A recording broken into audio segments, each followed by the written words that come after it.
1988, le 15 août, 6h35 du matin, 12 kg 8, est né Bayoussar.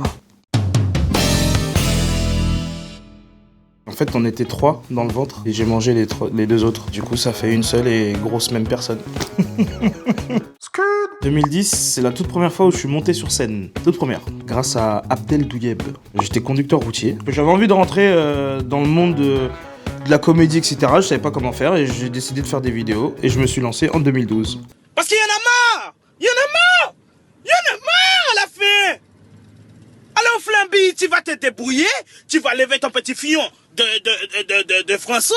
Bah, c'est l'année où j'ai arrêté justement de conduire et je suis rentré à la télé sur D8 dans Touche pas mon poste en tant que chauffeur de salle. J'ai lâché de chauffeur routier et je suis devenu chauffeur de salle. Tout est dans le chauffage. Et ben figurez-vous qu'en 2015 j'ai été approché par la production de Danny Boone. J'étais comme un ouf. Du coup j'ai rencontré Danny Boone, j'ai été dans ses locaux, on a parlé d'une web série, etc. C'était un kiosque et tout devait se passer dans ce kiosque. On a tourné plusieurs épisodes, dont un avec Danny Boone et ça a jamais vu le jour. C'est dommage, mais très bonne expérience avec Danny Boone qui donnait plein de conseils. Et il m'a dit je te donne des conseils comme ça pour un gars qui vient de débuter. En fait il parlait de lui. Du coup c'était drôle parce qu'il débutait pas en fait.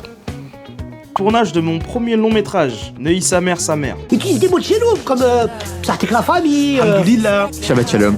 Mashallah. Mashallah, khoya, c'est la rota là. Contacté par Jamel Ben Salah. C'était le rôle de Sekou. J'étais avec les Picasso, dont Boudère et Steve Tran. Et c'était cool, parce que c'était mon premier long métrage et c'était une très très bonne expérience. 2018, la sortie du film. Donc qui dit sortie dit tournée dans toute la France. J'avais jamais vu ça de ma vie, j'avais jamais vécu ça, donc c'était cool. On a fait toute la France, dans long, en large et en travers. C'était très fatigant, mais c'était de la bonne fatigue parce qu'on allait rencontrer les gens. Entre les gens qui te connaissent pas du tout, tu rentres dans la salle et ils se disent mais c'est qui lui? Les gens qui te connaissaient pas mais qui ont vu la fin du film et qui disent ah j'adore ce que tu fais, je te trouve super cool Issa Doumbia. C'est génial, mais en tout cas non, c'est charmé. Donc si c'est à refaire, je le refais tous les jours. Le deuxième long métrage, en fait c'est tous les 2 ans. 2017 il y avait le premier, 2019 il y a le deuxième. Donc ça a été tourné au mois d'octobre et novembre. C'est un film qui est de Tarek Boudali, c'est une comédie et ça sort en octobre 2020. Du coup j'anticipe, parce que forcément après 2019 c'est 2020. 2020 la sortie du film et je réfléchis, j'ai plein de points d'interrogation dans ma tête et je me dis de plus en plus, est-ce qu'il ferait pas un spectacle? Et 2000 Inch'Allah, Oscar, César, Golden Globes, Golden Gram, tout ce qui est en rapport avec Golden quoi.